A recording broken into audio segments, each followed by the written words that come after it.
আসসালামু আলাইকুম।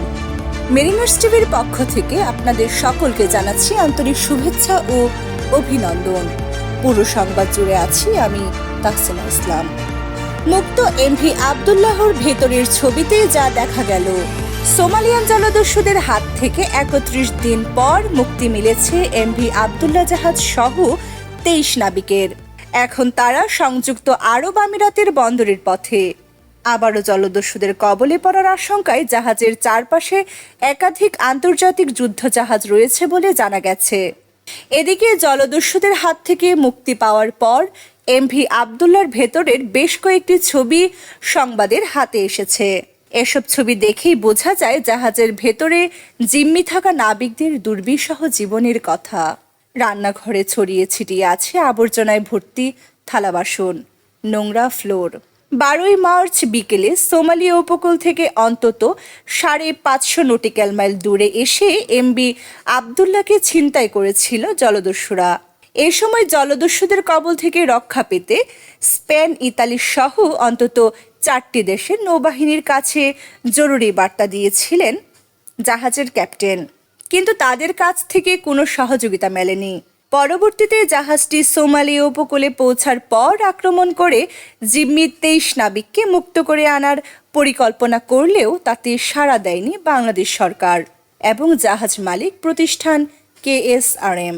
এলোমেলো পড়ে আছে ড্রয়িং রুমের সোফা, যত্রতত্র ছড়িয়ে আছে পলিথিন। সবশেষ ১৩ই এপ্রিল বিকেলে জলদস্যুদের কাছে বিমানে করে পৌঁছানো হয় মুক্তিপণের ডলার ভর্তি ৩টি ব্যাগ। অর্থ পেয়েই মধ্যরাতে ২৩ নাবিক সহ জাহাজটি মুক্ত করে দেয় জলদস্যুরা।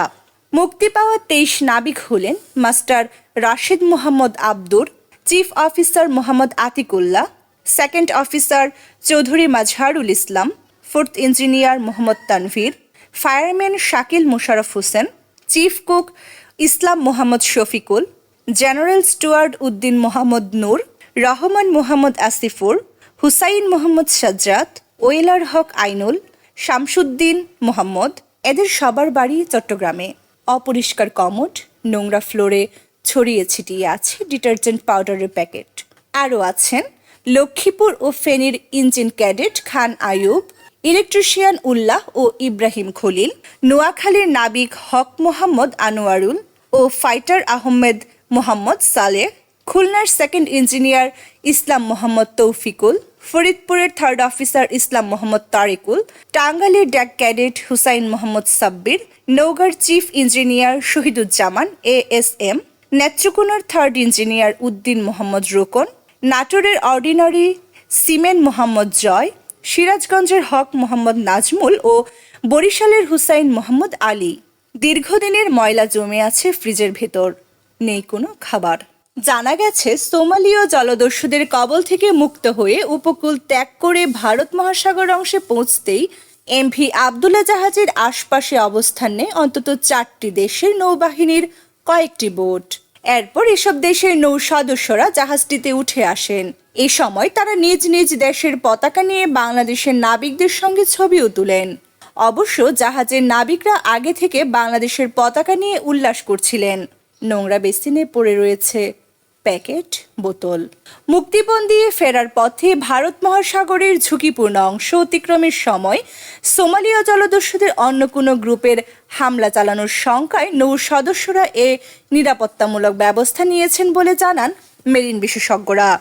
এ বিষয়ে KSRM গ্রুপের deputy managing director DMD Shahriar Jahan Rahat বলেন, ৬টি যুদ্ধ জাহাজ ঘিরে রেখেছে এমভি আবদুল্লাহকে।